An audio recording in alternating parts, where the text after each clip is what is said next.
I got this text message from a friend. I watched some vids on Hasan. I can't believe you ever backed this schmuck, LOL. To which I replied, what happened? He's referring to the Hasanabi riot. So I watched all 8 hours on 2x speed, and I was still confused on what the he was talking about. Never got that link either, by the way. But this was a text from someone who watched a few commentary videos on the topic, but then got things mixed up anyways. Not sure if that's an indictment on the commentary channels or the viewers. But it feels like these channels are making the exact same video over and over again. No unique opinions or styles, and they avoid giving in-depth commentary on the tougher political criticisms. So thoughts and prayers to my Taiwanese viewers. I would love for Willie Mack to explain Hasan's Taiwan position here, because it's not the easiest thing to do. There's a little bit more to that separation, I think. Well, we'll get into more depth in that. And we see that same difficulty when they talk about things like socialism. Ben, what is it? Socialism is bad because socialism is tyranny.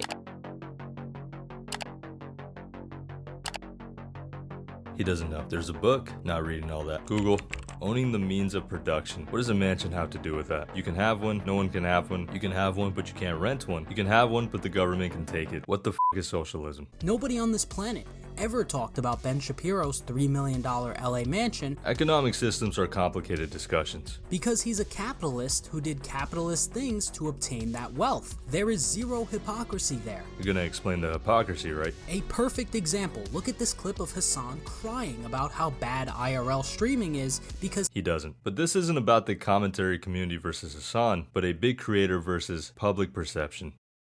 The current discourse happening is that Hasan is falling off because his views are down. He only makes 30 to 50K a month now. Is it even worth covering someone this broke? That was me paying my rent. I see channels fall off for a lot of reasons. The biggest reason being a lack of uploads. You saw that happen with old YouTubers that got TV deals. They disappeared to film a TV show and then came back to an audience that had already moved on. Other times the content had changed too much from what it used to be as the channel gets bigger and bigger. RIP. And sometimes nothing has changed at all and the channel slowly dies like Epic Mealtime. It was the same video every time. Oh look, they added bacon again. But for Hasan, it seems like his old fans grew out of his content, and he's not expanding outside of his community to replace them. Hasan's content felt like it was in a little bit of a death spiral. The core fan base is slowly decreasing from the repetitive sit down and watch stuff content. But when he expands and tries to do something new, the viewership also goes down. Here's him yelling at his Discord for recommending things he already did on stream. The fan base isn't as fun as it used to be when it was Among Us and dating content. I'm an incel myself, so do you know what that incel is? It's just like a community of people on the internet who can't get laid. It's just, and then some of them go out and like kill people. What? I'm sorry. And shifting from a Bernie bro style of politics to a more tanky aesthetic is going to turn some people off. But regardless of content and politics, the biggest issue currently seems to be word choice. There has to be a better way to say this. America deserved 9/11, dude. Fuck it, I'm saying it. Or this. I am pro-China. Especially this. If you have millionaire, billionaire, WASP fail sons, at least taking them out of other colleges so they can only do date rape to other billionaire, millionaire fail daughters is like, in some respects, you know, from a utilitarian perspective, of course, a little bit better. What the fuck were you thinking? At some point, streamers just have to be better at choosing their words carefully, or at least have the ego to say, hey, I did mess up, or I did misspeak, and then correct the issue. Because it's hard to build a new audience when there's people clipping you out of context. I'm replying to dumbasses on Discord. Of course I'm saying shit like I'm gonna kill myself. I'm on Discord. And just showing your worst moments. Or when you say something and people don't see you as relatable anymore, but as a caricature or a symbol that they can hate without even knowing who you are. But a real job doesn't suck the soul out of you. Shut that shit off, please. Shut up. Social battery wise, and they're misunderstanding what I'm saying. And yeah, clips get taken out of context, but you have to make it a lot harder for that to happen. You can't be at the top forever, but we're far from a fall off. Holy shit.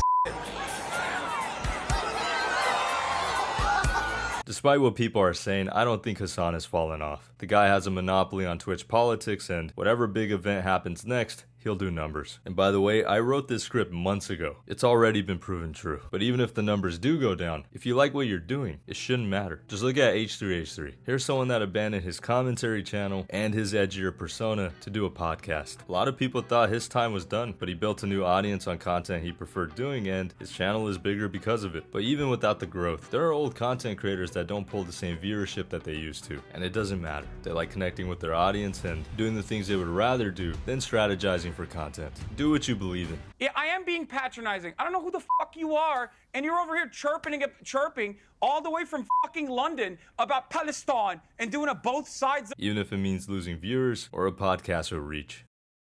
I've been called a Hasan defender, and I could see where it comes from. He was part of my first video on YouTube, and I remember his fans being pretty nice and engaging when I first started. That's always appreciated. But this isn't audience capture. I just defend the statements that I don't think were covered fairly. And in a community where people make the same videos with the same opinions, I think it's good to at least have someone that could give you another perspective. But that doesn't mean I agree with everything Hasan says. For example, a country like China isn't immune to the same imperialism Hasan criticizes the West for. And you saw that with Tibet. Tibet was literally a fucking feudal slave mandate, So autonomous zone. And it's fine to have that stance. Slavery is bad. But then we have to figure out what is just and unjust imperialism. How do you draw that line? And no disrespect to China. I love their scenery, their culture, and the fake version of their food. If you love China so much, why don't you marry it?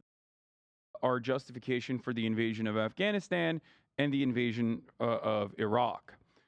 These were both unjustifiable wars, in my opinion. The war on terror was across the board, wholesale, ruthless, cruel, led to millions of people dying. I mean, mass graves of Iraqi citizens, 17 journalists were hung, poisonous gas on Kurdish villages, which could be considered an attempt at genocide. Can those alone be used as justification? But I understand why commentary channels don't cover these topics more in depth. It's because political research sucks. I'm not having a good time. I'll leave the Hasan stuff for his fans, commentary channels, and DGG from here on out. I'll find something else to talk about. And no, Hasan is not my king.